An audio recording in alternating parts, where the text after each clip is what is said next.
Hey everybody, you know I'm all about accuracy and all that. So they're talking about the M1 Garand that was used, and I mean the other one that was used during Charlie Kirk. Talking about serial numbers. This gun right here is from 1924, U.S. made, and it has.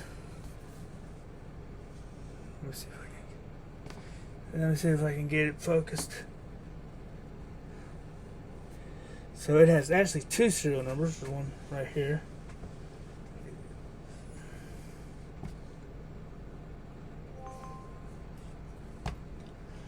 Just one right here. And this one's actually proof of date of when the gun was made. And then right here is where you have the serial number. So, you know, that's one big thing right there. Yes, Firearms had serial numbers before the Kennedy assassination. What you're hearing is a made-up lie, especially with the military weapons and stuff like that was used in World War One, World War Two, stuff like that. They had branding numbers, marking numbers, stuff like that. Especially German firearms. The fact that you have people like the ATF and all them saying that, no, this gun's untraceable, it's bullshit. Pardon my language, but it's true. And then the 30-06 round, everybody thought, this is a 30-06. This is the full bullet. This one's actually armor piercing. But that right there is 30 caliber bullet. So, guess what?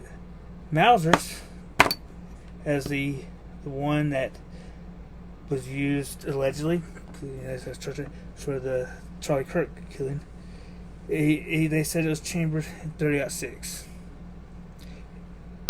It wasn't. And then the shooting that occurred at the ICE facility, where the guy was trying to kill ICE agents and didn't. Well, guess what? That's actually a clip they showed that had bullets lined up. Again, this is a 30-06. They said that M1 Garand was shooting. That's what M1 Garand takes. This is actually a bullet from World War II. So I collect those stuff, as you can tell.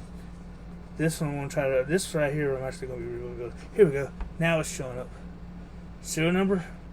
Serial number. This gun was made in It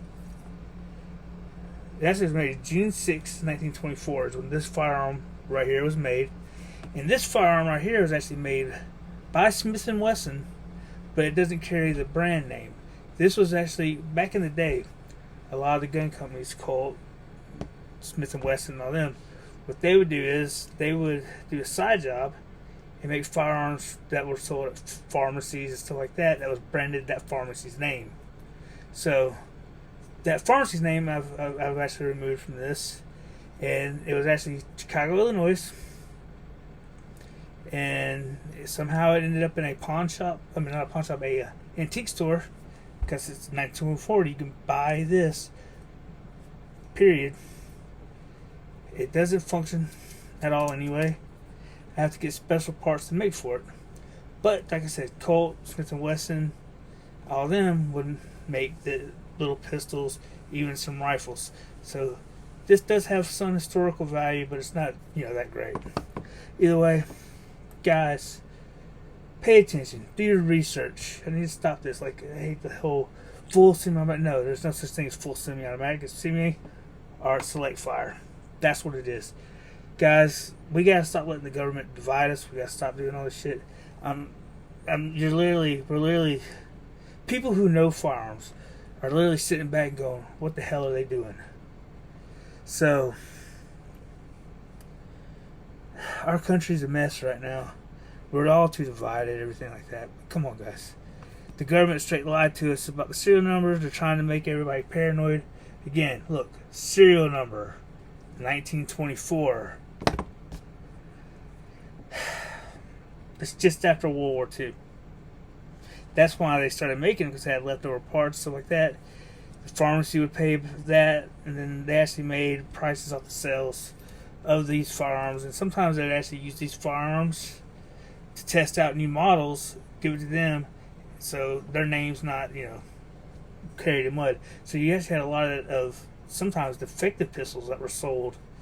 But as you can see, this actually has the classic Smith & Wesson pop open lock right here, where you pop this thing open. It's kind of stuck right now because you can see the rust. We're like I said, I'm restoring this, and it's a slow process because I have to get the parts machined and stuff. Anyway, I just want to drop that little bit of thing because it's pissing me off how people are talking about the serial numbers and stuff like that. So there's proof right there that serial numbers were in U.S. guns in the 20s. And then the M1 Garans and all them had special markings. The top of the M1 Garand on the barrel, almost right there at the throat of, but it actually says which one made it. Springfield was the one that came up with it. The 30-06 round was in it. It's power. They needed something powerful. This was carried in 8 rounds in a magazine, in a clip that looked like this. You'll stick the whole clip down, shut it, load it, boom. That little stripper clip they showed that the shooter had at the ICE facility, guess what? Those are 8mm. Those are German guns. Those 8mm Mausers that they showed on a stripper clip that was used to feed that. The M1 Garand used a completely different system, but never used a stripper clip like that. It used, I forgot the name, it was like a cage style clip. So either way, y'all have a good day. Y'all be safe. Read your Constitution.